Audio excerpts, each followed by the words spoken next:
एक गहरा जंगल था जहां हर प्रकार के जानवर रहा करते थे। जंगल के एक कोने में एक लकड़हारा अपने परिवार के साथ में रहा करता था। उसका एक नन्हा सा बेटा भी था जिसका नाम मन्नू रहता है। मन्नू बहुत ही उत्सुक और चंचल था और हमेशा जंगल के कोने कोने में घूमना और नए नए चीजों की खोज करना उसका शौक था।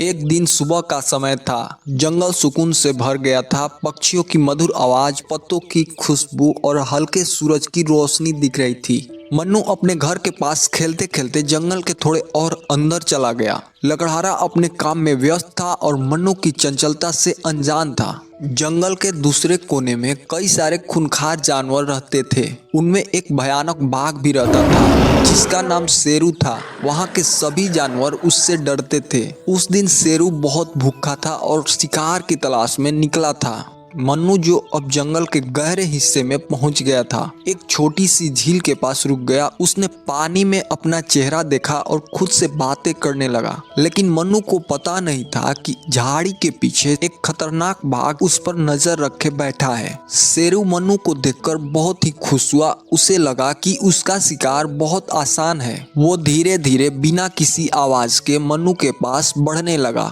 जंगल एकदम शांत हो गया, जैसे कि आने वाले संकट का पता चल गया हो। मन्नू अपने धुन में था जब उसने एक अजीब सी आहट सुनी। उसने इधर उधर देखा, लेकिन कुछ समझ में आए उससे पहले एक जोर की दहाड़ जंगल में गूंज उठी। मन्नू का दिल दहल गया। उसने मुड़कर देखा तो शेरू को अपने करीब पाया। शेरू ने मन्नू को चारों तरफ से घेर लिया। मन्नू की सांस थम सी गई। उसने बाघ के बड़े बड़े दांतों और चमकते हुए आंखों को देखा। शेरू एक कदम और आगे बढ़ा और मन्नू ने अपने पीछे देखा। वहां मन्नू के बचने का कोई रास्ता दिखाई नहीं दे रहा था। मन्नू वहां जोर जोर से चिल्लाकर मदद मांगने लगा, पर उसे बचाने कोई नहीं आया। और ये सब देखकर शेरू जोर जोर से हंसने लगा। अब शेरू मन्नू के ऊपर शिकार करने के लिए पंजा मारने ही वाला था, तभी एक अजीब सी घटना घटी। जंगल के आसपास की हवाएं तेज होने लगी। अचानक एक जोर का तूफान आया और सब कुछ उलट पुलट गया।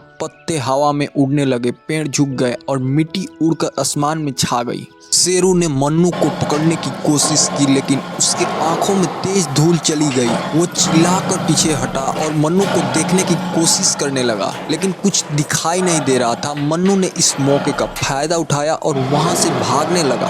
मन्नू के पैर कांप रहे थे, लेकिन उसने हिम्मत नहीं हारी। उसके समझ में आया कि अगर वो रुक गया तो उसकी जान नहीं बचेगी। शेरू, जो अब भी अपने आंखों से धूल साफ करने की कोशिश कर रहा था, वो मन्नू को पीछा करने के लिए तैयार था। मन्नू अपनी पूरी ताकत लगाकर दौड़ता रहा जब तक उसने अपने घर के पास पहुंचने का एहसास नहीं किया। उसके कपड़े फटे हुए थे, पैरों में कांटे घुस गए थे, लेकिन उसकी जान बच गई। लकड़हारा, जो अपने बेटे को जंगल में ढूंढने गया था, मन्नू को देखते ही उसके तरफ दौड़ा और गले से लगा लिया। मन्नू ने अपने पिता को सब कुछ बताया। लकड़हारा ने मन्नू को समझाया कि जंगल में बिना बताए और बिना तैयारी के जाना कितना खतरनाक हो सकता है।